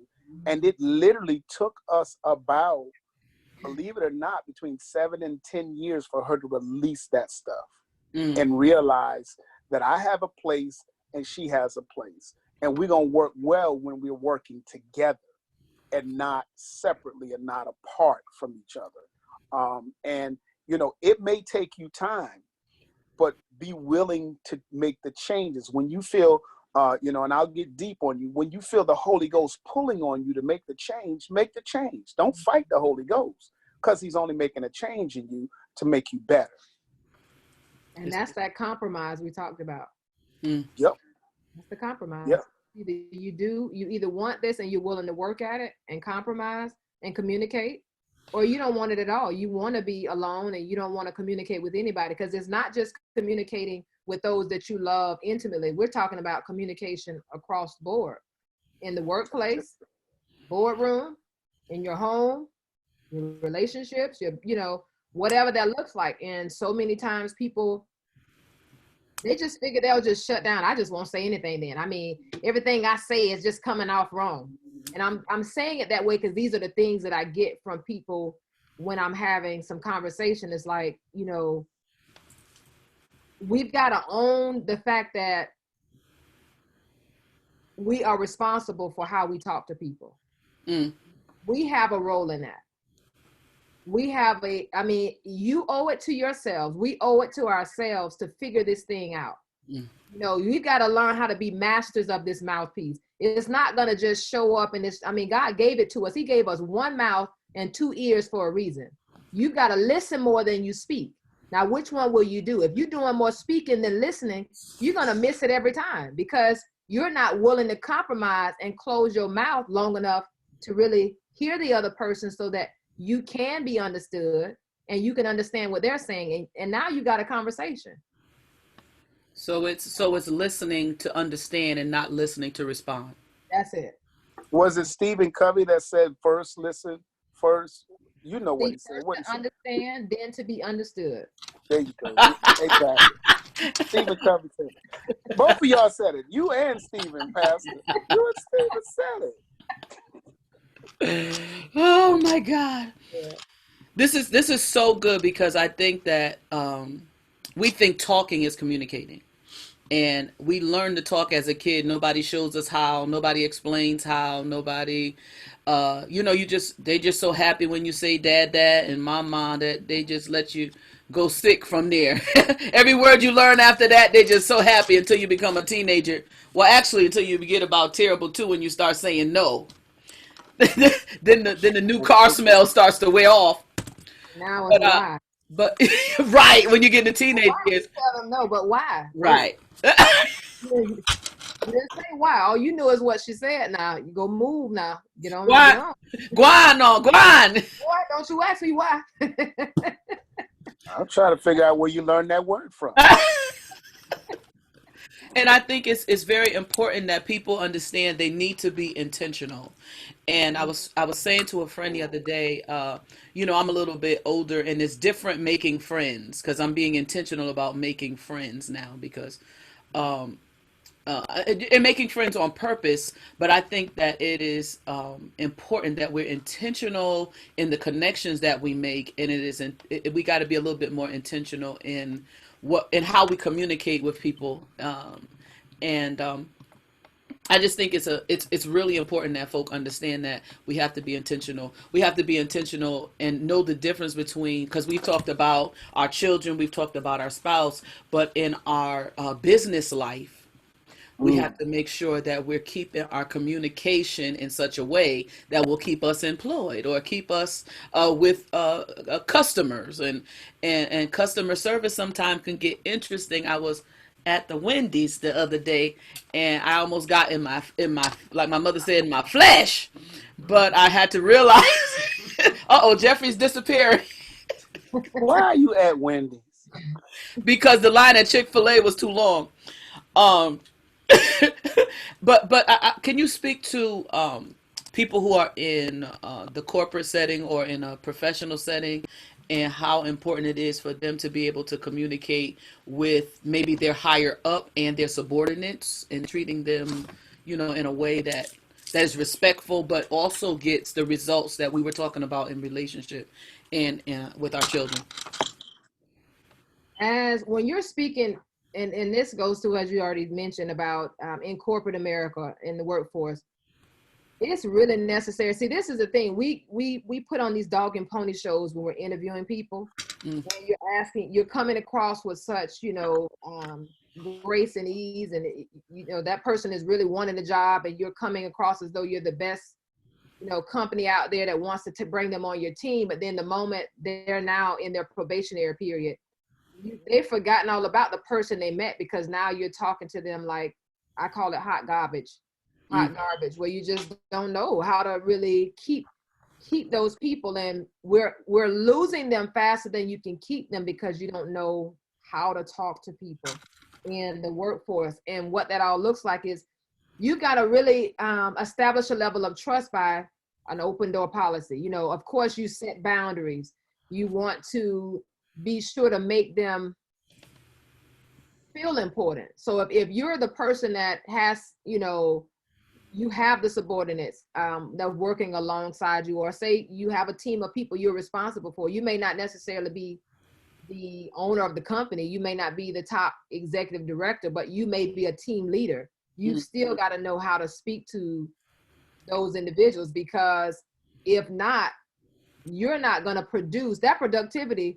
That employee productivity is going to fail you every time. And the morale is going to be poor, because you're not necessarily hitting those key areas. People they want nowadays, and it's been this way for a moment, they want to feel a connection at work just as they would at home. It doesn't have to feel like family, but it does. You want to create a culture where people are open. They can feel welcome to share what's on their mind. And you got to set that culture as the leader in the company. you've got to establish a culture where there's an open door policy. Oh, don't feel afraid to express your thoughts. You got to give them opportunities to be affirmed, to where there's things that they're doing for your company or in the company, and you're highlighting them. You're acknowledging what they've done and the gains they've made, and the different deadlines that they've met, and they've been the top, and people love those type of things. They love to be affirmed, and that's how you set that culture. So you got to let them know, listen, although I've hired you, I still want to know you by name. I don't want to know your employee number. I want to know who you are. Go into their spaces, go into their cubicle or in their personal offices. Don't always allow it to be your norm where they have to come to you as a supervisor for everything. Why won't you make your way to their comfortable place, which may be where they're working, where they're assigned to be. And outside of that, I mean, you really got to make a point to constantly ask them, about their life, about their families. You do have to set boundaries, because sometimes people can go too far. You don't know if you got to know if you're working with an introvert or extrovert, and you have private people that are private. They may not want you all in their life or in their business. So you got to determine that as the team leader, as the the leader of the company or whatever, or as a coworker there with them. You've got to establish that, and just pay attention to the details. Observe, watch, and look to see some of the behaviors that you may see. That'll help you determine what type of person they are and how they communicate best. They may not come right out and tell you, but all you have to do is pay attention to their behaviors that they show up with every day. The things, their habits that they've, formed or established, things that they're doing will help you to determine how they communicate as well. That's that nonverbal communication. So that's good. Those are just a few things that could be done in corporate America or in the workforce for the most part. I like that suggestion too, because as an educator, that's something that we need to figure out, even about those students who come across our desk or our classroom on a regular basis. Who are they? What's on their mind? One of the things I deal with in the place that I work is that there's some kids come to school and they just hungry. That's it. They hungry. And they're acting out. Yeah, and I'll be honest, I don't know what it feels like to be hungry. I may want something to eat. I'm not trying to be funny. I'm being serious. But I'm being serious. You laugh, I'm being serious. I may want something to eat, but I never know what it feels like to be hungry. And I can't even imagine what it would feel like. I've had other issues and stuff when I go to school, and stress is on my mind. My mother was sick and stuff like that. But to be hungry? No. Mm-hmm. Grandma always cooked. Great God. Great God. Okay, one more thing, and I'm gonna let y'all go because it's past Jeffy's bedtime, and I really appreciate the doctor being on tonight. So I don't want to wear her out. I want to be able to call her again. So because both of you guys are educators, I know that you're probably very good with this part: communication and correction. So when you have a problem student, or a problem in your relationship, or a problem in a friendship, what's a good protocol or approach when you need to correct someone, and you're trying not to offend them? You don't want to take my approach, want to get it right. One of the things that I practice, for several years, is to start with a positive. So, and then you lead into whatever that is that you're trying to course correct or, help them with. So, for example, I'm just going to I'll just give a student example. So Katrina, I really love how you've been getting this homework done, girl. You've been turning it in consistently every week now, every day, every time we assign a homework assignment, you're bringing it in like we've asked you to. There's one other area that I'm really watching closely, and I need your help with it. Can you review your work? Can you have someone to review your work at home so that when you turn it in, we can, we can grade it, and then these scores, your scores will come up. So if you're starting with the positive, but I never said one time, well, Katrina, I love how you're turning your work, but you're not doing this, you're not doing that. It sounds a little bit more warm and welcoming because I'm not telling you what you're not doing. I'm asking for your help with that area. Does that make sense? So I acknowledge what you've done. I've complimented you from the front on the very top of the leading in, but then on the back end, it's like, but I can really use your help with this. So if you're saying in a relationship, as two adults, you said the students though, So, right? yeah, but like say Jeffrey says he cooks all the time, right? So what if his wife is like, "Oh, I love it when you make steak, potatoes, and string beans," but she really want him to stop making them string beans. Can we have an asparagus? I'm tired of string beans. We had to pop them when I was little in the country. I don't want no more. So how? So I really love these string beans. I mean, you are the top chef in the world with these string beans. Yes. I would love if you add a little bit of carrots. Can you even pull in some asparagus or some sweet potatoes in it? Because I want to be able to try that together with the peas. Okay. That's good. Yeah. So just don't start off with saying, "I hate those beans. I hate them every time you put them on the grill. They taste terrible." That's not the approach we wanted to. Oh, babe, I know these peas they're the bomb.com, but I know that you got some other vegetables. There's some other vegetables that I know that you are top notch with. I would love to try those too. Okay. I found your example funny because I know for a fact that I've looked at kids and said, "Are you kidding me? Is this what you bring me? Do you really want me to put this in the grade book?" And pretty much turned around and walked away. So I need to work on that. Thank you. You took my approach. You need to repent. I'm gonna repent for the children. I'm hard on those kids. I think I'm just hard on those kids because they don't know what's coming after they walk out them doors. There ain't no mercy. That thing called life as a teacher, some things. Come on. When they're knocking that thing called life, you can't turn back. Oh, You great. at that point. Y'all preaching tonight. I heard a good preacher say this one time. He said, sometimes the asphalt will have to be their teacher. That ain't no good. I don't want that teacher. No, Lord. I want Miss Doctor. She got kind words. She got seasoned words. I like Isn't that. it? I mean, she's just so nice. She the way she finessed them that approach here. I'm just so empowered by it tonight. I'm glad you took notes. Yeah, I got a whole paper. So I'm gonna do better. I thank you so much, Doctor, for being on with us tonight. I hope these people took notes because I did.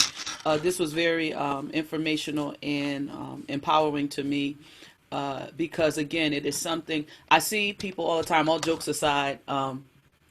As a pastor, we see people all the time that come, they want counsel because they're having trouble in their relationships or they're having with their spouse or their children. And sometimes I'm like, the communication part is just off. Like how y'all doing that all week? Y'all always in strife and contention. That ain't gonna get y'all nowhere. But I'm not a licensed therapist, and I believe in therapy, and I encourage folks to go. And a lot of times they just want to sit with the pastor because they want to waste their time. They don't want to, they want attention. They don't really want the help. And I'm like, this is a problem. You got to get with somebody that's a professional, and you got to be, again, one of the things I think is one of my takeaways tonight is you have to be intentional about how you want to show up in the world, how you want to be perceived, and really work on yourself. Jeffrey said he was together 18 years. You can't spend all that time trying to fix the other person. You got to work on yourself. God, yeah.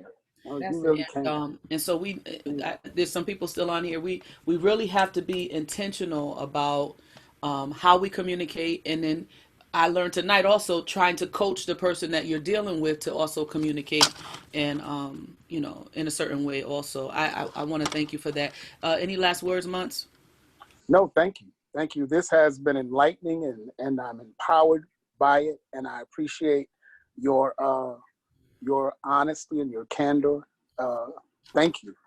Thank you for letting me be here, Terilyn Moore.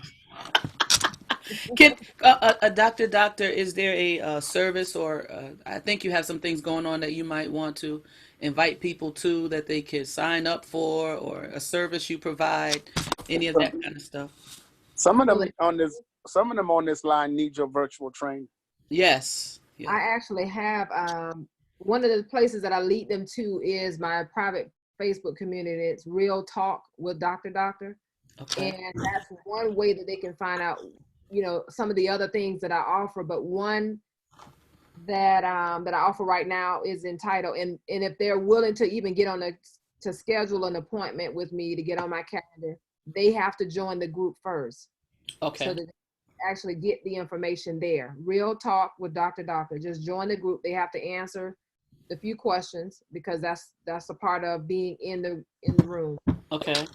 And then I allow them, I can provide the information to get on the calendar to chat if they want the one-on-one counseling that you're talking about. Or I have a product, it's a course, it's the 3-module course called the Love Formula. And it basically shows couples how to reignite the flame in their relationship. Like if you feel like you've lost the intimacy, you feeling as though, we've been together this long and, we just want to kind of brush the dust off a little bit, just reigniting the flame. And I provide, some 10 surefire ways on how to get that done. I have that one, and some other things are brewing, and I'm excited about that because it's time. I mean, it's so necessary that we really figure this thing out and make a conscious effort. As you mentioned, being intentional. I love that. We've got to be intentional about showing up in the best version of ourselves. Stop trying to point the finger and saying, well, if you hadn't said that to me, I wouldn't have said that. No, you're responsible for your mouth because it's on your face. I call it the hole in your face. You're responsible for that thing right there. That's right. So you can't hold anyone else responsible. The childhood traumas we've had, I get that. You get that breakthrough that you need and you move forward. Those child experiences or those life experiences you've had, it does not warrant us the right to say any and everything to people. And so if you want healthy relationships, I invite you to just come on over to Real Talk with Dr. Doctor. You'll find out about how to get on my calendar, about the Love Formula, which is that 3-module course, and some other things that are in the oven brewing up for you. And thank you guys so much, Minister Moore. I really appreciate this opportunity. It's been fun. That's what I enjoyed about it. It's been enlightening. I hope I've been able to help somebody else because I've learned something from you guys too. Yeah. And just being so warm and pleasant and having a sense of a human side there, because I just love the collaboration. It's just been really, really great for me. Thank you so much. I pinned the Real Talk with Dr. Doctor, and I also put the Love Formula with Dr. Doctor. Those of you who are still on, please, check her out. I've been watching the videos. I've been all over poor Miss Cat's page. I was listening last night as I was going to sleep. I was like, oh, this is so good. Lord have mercy, this is good. And so I really appreciate it because we, especially people of color, we don't take mental health seriously or put it this way, we're not intentional. I have to learn how to rephrase. We have to put ourselves on the list in order to, like you said, make a better version of ourselves. And so that'll be it for our session tonight. You guys have a awesome night, and we'll see you next week on Tia's Talking session with Terilyn Moore and S. Jeffrey Muntz. Y'all have a good night. Good night. Thank you.